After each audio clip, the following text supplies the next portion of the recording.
Bonjour à tous, c'est Stéphane de Neotech Technologies. Vous êtes content de votre Disco Easy 200? Moi aussi, ça tombe bien. Par contre, il y avait un petit truc qui me manquait, c'était l'écran LCD. Et franchement, il y a un truc imparable. Je vais vous montrer ça tout de suite dans la suite de cette vidéo.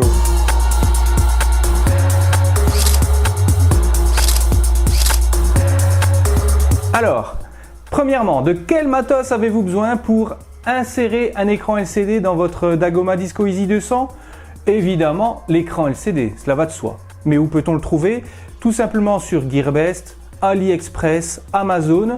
On retrouve des écrans RepRap à un tarif oscillant entre 13 et 15 euros, frais de port inclus, à l'exception près qu'il y a en général une petite molette pour la luminosité de l'écran, ce qui peut être un plus vis-à-vis de l'écran d'origine proposé par Dagoma. Deuxièmement, vous avez à votre disposition les fichiers STL qui vous permettent d'imprimer les coques arrière, avant et latérales pour fixer votre écran sur l'imprimante, à moins que vous voulez faire un boîtier personnel, libre à vous. Personnellement, j'ai choisi la solution la plus simple, c'est-à-dire télécharger les fichiers STL de chez Dagoma, les imprimer et assembler le tout, mais ce n'est pas tout.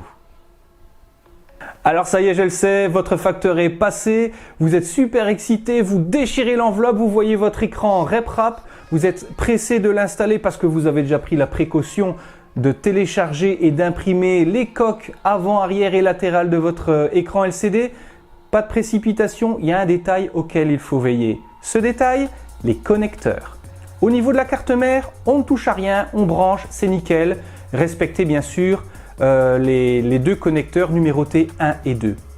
Par contre, au niveau de l'écran, et c'est là qu'il faut faire très attention, il y a deux détrompeurs, ok.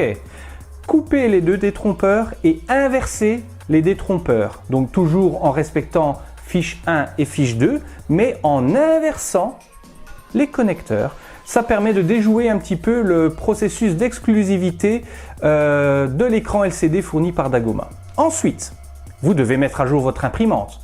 Pour ce faire, utilisez l'outil adapté de votre imprimante Dagoma. Vous donnez des nouveaux pouvoirs à votre imprimante en y incluant un écran LCD quand il vous pose le petit questionnaire.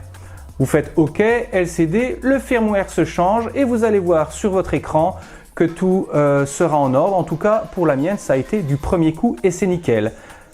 Vous ne croyez pas? Eh bien, on va voir ça tout de suite. Regardez, on va l'allumer, tac, en gros plan.